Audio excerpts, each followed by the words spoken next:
कृष्णा दोस्तों, वेलकम और welcome back to my YouTube channel. I am Pranjali and अगर आप सीए एस्पिरेंट हो और सोशल मीडिया पर थोड़े भी एक्टिव रहते हो तो आपको पता होगा कि आजकल क्या न्यूज़ सब जगह सर्कुलेट हो रही है।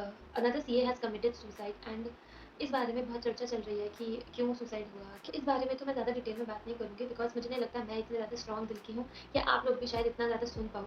लेकिन एक बारे में जो हम बात कर सकते हैं वो ये है कि हम अपनी लाइफ़ को कैसे बेटर करें, हम क्या ऐसा करें अपनी लाइफ़ में जिससे हम लोग इस रास्ते पर कभी ना जाएँ। सबसे पहले अगर मैं किसी बारे में बात करना चाहती हूँ वो ये है कि हम एज़ सीए एस्पिरेंट्स ये सोचते हैं कि सीए हमारी लाइफ़ है, सीए ही सब कुछ है, सीए डिग्री ही सब कुछ है, सीए ही मेरी आइडेंटिटी है।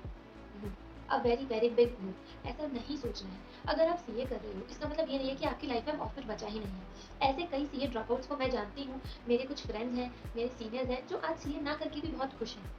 एंड आप खुद सोचो जिसने सुसाइड करी थी, उसके पेरेंट्स उसकी कम्युनिकेशन पे कितने खुश हुए होंगे ना that my son has become a chartered accountant. But अब जब उसने अपनी लाइफ ले ली, तो क्या वो खुशी इस दुःख से ज़्यादा थी?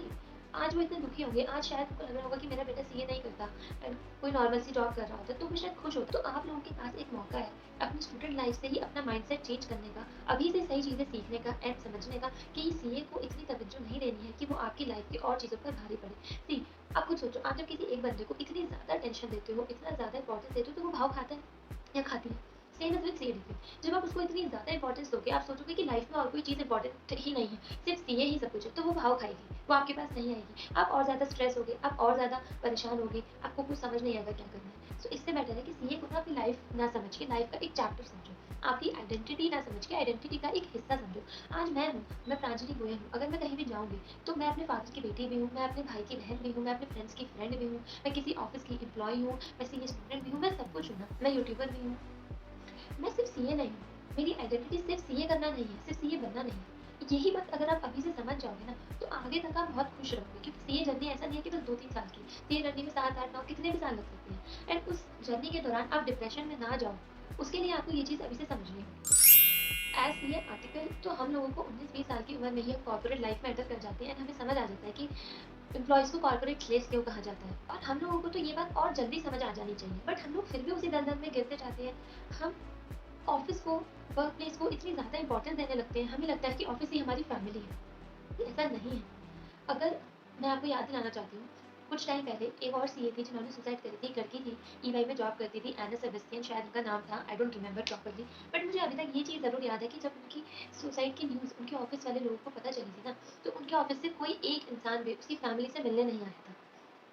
तो आप खुद सोचो जिस ऑफ़िस में आप 14, 16, 18 घंटे काम कर रहे हो, दिन-रात मेहनत कर रहे हो, ऑफ़िस पॉलिटिक्स झेल रहे हो, क्लाइंट्स की तू-तू मैं-मैं झेल रहे हो, अपने सीनियर्स की बातें सुन रहे हो, कलीग्स के साथ ज़बरदस्ती बैठ के लेट नाइट काम कर रहे हो एंड स्टिल उस ऑफ़िस से आपकी फैमिली से मिलने भी कोई नहीं आ रहा है, जब आप इस दुनिया से जा रहे हो। तो आप उस ऑफ़िस को, उस बॉस को, उस वर्क प्लेस को अपनी फैमिली कैसे कह सकते हो? That is not your family. You have to understand कि ऑफ़िस को उतनी ही इम्पोर्टेंस देनी चाहिए जितनी आपको सैलरी मिल रही है। एंड आई नो ये लोग आप लोगों को लगेगा कि यार कितना हार्शली बोल रही है, ऐसा तो नहीं होता है एंड मुझे बहुत बैकलैश मिल सकता है। बट मैं ये बात बोलूँगी बिकॉज़ मैंने 3 साल आर्टिकलशिप में ये चीज़ झेली है एंड ये बात समझ आ गई है मुझे that everyone in the office is very, very selfish. हर कोई सिर्फ़ अपने फ़ायदे के लिए बैठा है। चाहे आपका बॉस हो, चाहे आपके सीनियर्स हो, चाहे आपके कलीग्स हो, चाहे आपके जूनियर्स हो। हर कोई सिर्फ़ आपसे फ़ायदा उठाना जानता है एंड फ़ायदा उठाना चाहता है। आपने वो मीम देखा होगा, कई बार आता है कि सिर्फ़ 2 ही लोग हैं जो चाहते हैं कि आप कभी बीमार ना पड़ो, आपकी तबीयत खराब ना हो, आपके पेरेंट्स और आपके बॉस। बट ये चीज़ तो हम समझ सकते हैं ना कि दोनों की इंटेंशन में कितना फ़र्क है। आपके पेरेंट्स चाहते हैं कि मेरा बच्चा कभी बीमार ना पड़े, बेचारा हमेशा हेल्दी रहे, हमेशा हैप्पी रहे। एंड आपको आपका बॉस क्यों चाहता है? बिकॉज़ वो चाहता है कि वो आपसे 16-18 घंटे काम करा सके, चिल्लर जैसी सैलरी में आपसे गधा मज़दूरी करा सके। चाहता है या नहीं चाहता है? एंड ये सच है, this is the truth and इसको जितनी जल्दी एक्सेप्ट कर लेंगे हम, उतना ज़्यादा अच्छा रहेगा हमारी खुद की मेंटल हेल्थ के लिए। हम मेंटल हेल्थ के बारे में तब तक बात ही नहीं करते हैं जब तक कोई बहुत बड़ी चीज़ ऐसी ना हो जाए जिससे हर किसी को शॉक लग जाए। जब एना सेबेस्टियन का केस आया था सामने, तब भी बहुत बहुत ज़्यादा ऐसे चर्चा हुई थी कि टॉक्सिक एनवायरनमेंट है, बिग 4 में बहुत टॉक्सिसिटी है। क्या हुआ? रिज़ल्ट क्या निकला? कुछ भी नहीं। दोबारा एम्प्लॉइज़ बेचारे लगे हुए हैं काम करने में। अब ये केस हुआ है, इस बार में बात होगी, कल को फिर वही हो जाएगा। Office will always move on. आप आज गए हो, कल को उन्हें दूसरा रिसोर्स मिल जाएगा। The truth is this only. आपको ये चीज़ समझनी होगी कि आप जाओगे, कल को दूसरा आएगा। तो ऑफिस को इतनी इम्पोर्टेंस नहीं देनी है कि आप उसके प्रेशर में आके इतना ज़्यादा परेशान हो जाओ कि आप अपनी लाइफ़ की और सारी अच्छाई और सारी हैप्पीनेस और सारी अच्छी चीज़ें भूल के उसके दलदल में इतना गिर जाओ कि आपको और कोई रास्ता ही ना दिखे। बिकॉज़ अगर हम बात करें कि वर्क कल्चर बहुत टॉक्सिक है, अब हमें उस पे स्टेप्स लेने चाहिए। मैं तो इस बारे में बात नहीं करने वाली हूँ अभी, उस टॉपिक के लिए कभी और कोई और वीडियो बनाएँगे, बिकॉज़ वो होना बहुत ही मुश्किल है। बिकॉज़ इंडिया में चाहे आप मिड साइज़ फर्म में जाओ, स्मॉल फर्म में जाओ, बिग फोर में जाओ, कहीं भी जाओ, वर्क कल्चर बहुत ही ज़्यादा, I don't want to use this word, but घटिया है। एक्सप्लॉइटेशन होता है एंड होता रहेगा, एंड आई डोंट नो कब जाके ठीक होगा। आई एम नॉट सेइंग कि देर तक रुकना, काम करना, डेडलाइन्स मीट करना गलत चीज़ है। Of course it is not wrong, it is very good, you should do it. आपकी ग्रोथ के लिए अच्छा होता है, आपका पैशन है, आप करो। But when it comes to your mental health, you should not ignore the science that your body is giving you, because आपकी बॉडी ना आपको साइंस देने लगती है। सपोज आप हर टाइम टायर्ड फील कर रहे हो, आपको नींद नहीं आ रही है, आपको अकेलापन लगता है, आप सो नहीं पा रहे हो सही से, आपके डार्क सर्कल्स हो गए हैं, आप फटीग फील करते हो हर टाइम, 10 लोगों के साथ बैठने के बाद भी आपको अकेला फील होता है। All these are signs from your body की that you need to work on your mental health. And जब आपकी जॉब आपकी मेंटल हेल्थ से ऊपर पहुंचने लगती है ना, it cost you a lot, because फिर सीधा आपकी लाइफ के ऊपर बात आ जाती है, जो हम देख ही रहे हैं। पहले डिप्रेशन एक एक्सेप्शन हुआ करता था, 10 में से शायद कोई एक बंदा ही डिप्रेस्ड होता था। अब depression is becoming the new normal. अब 10 में से कोई एक बंदा होता है जो डिप्रेस्ड नहीं है, जो खुश है एक्चुअली में अपनी लाइफ में। And this is a very wrong direction जिसमें हम लोग जा रहे हैं, because being happy, being healthy is not a luxury, it is not a luxury guys. हमें ऐसा लगता है कि अगर हम खुश हैं ना, तो हमें बहुत कोई नई चीज़ मिल गई है, जबकि खुश रहना सबका हक है एंड सबको खुश रहना चाहिए। बट खुश रहना इतना आसान तो नहीं होता ना। कहना तो बहुत आसान होता है, खुश रहो, अरे क्या हो गया, टेंशन क्यों ले रहे हो, बट ऐसे तो खुश कोई नहीं रह पाता है। तो हम करें तो करें क्या? अब आप लोग बोलोगे कि यार ज्ञान दे रही है, बट सी, होगा भी इसी चीज़ से। मुझे खुद बताओ, आपने लास्ट टाइम कब तो एक्सरसाइज करी थी? कब आप वॉक पे गए थे? कब आप सनलाइट में गए थे? कब आपने दोस्तों से अपने दिल की बातें कही थी? कब आपने जर्नल राइटिंग करी थी? योगा कब करी थी? मेडिटेशन कब करी थी?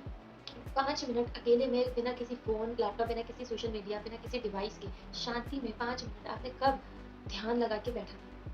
कभी नहीं। हम जिस चीज़ों से हमारी बॉडी को, हमारे माइंड को खुशी मिलती है, हम वो चीज़ कर ही नहीं रहे हैं। जिन चीज़ों से हमें खुद को खुशी मिलती है, हम वो चीज़ कर ही नहीं रहे हैं, और फिर हम लोग खुदकुशी के पाथ पे चलने लगते हैं, जो कि बहुत गलत है यार। अपनी खुशी के लिए ये चीज़ें करनी ही है और हमें ही करनी है। ऑफ़िस को, जॉब को, डिग्री को, पढ़ाई को इतना ज़्यादा तवज्जो मत दो कि वो और चीज़ों पर भारी पड़े, आपकी लाइफ़ पर भारी पड़े, और आप ये सोचो कि उससे ज़्यादा इम्पोर्टेंट तो कुछ है ही नहीं। बिकॉज़ ट्रस्ट मी, सबसे ज़्यादा इम्पोर्टेंट आप हो। आपको शायद ये बात कोई नहीं बोलता होगा, लेकिन मैं ये आपको बोल रही हूँ कि सबसे ज़्यादा इम्पोर्टेंट आप हो, आपकी लाइफ़ है, आपकी जान है। अगर उससे बढ़कर भी आपको लग रहा है ना कि कुछ है, अगर आप अपने ऊपर भी किसी चीज़ को इम्पोर्टेंस दे रहे हो, तो वो बहुत गलत है। ना तो अपने से ज़्यादा किसी इंसान को इम्पोर्टेंस देनी है, किसी डिग्री को इम्पोर्टेंस नहीं देनी है, किसी जॉब को इम्पोर्टेंस नहीं देनी है, किसी को नहीं देना। सबसे ज़्यादा इम्पोर्टेंट तुम्हारे लिए तुम खुद हो। So that was it for this video. I hope इस वीडियो से किसी की तो हेल्प हो, and I request you guys कि इस वीडियो को प्लीज़ ही ऐसे स्टूडेंट के साथ शेयर करो, जो आपको लगता है कि पढ़ाई से बहुत ज़्यादा स्ट्रेस्ड है, जिसको ऐसा लग रहा है कि शायद उसको वो डिग्री नहीं मिली तो उसकी लाइफ खत्म हो जाएगी। प्लीज़ उसके साथ ये शेयर करो, शायद एक लाइफ इस वीडियो से बच जाए, and that is the whole point of this video. Hare Krishna.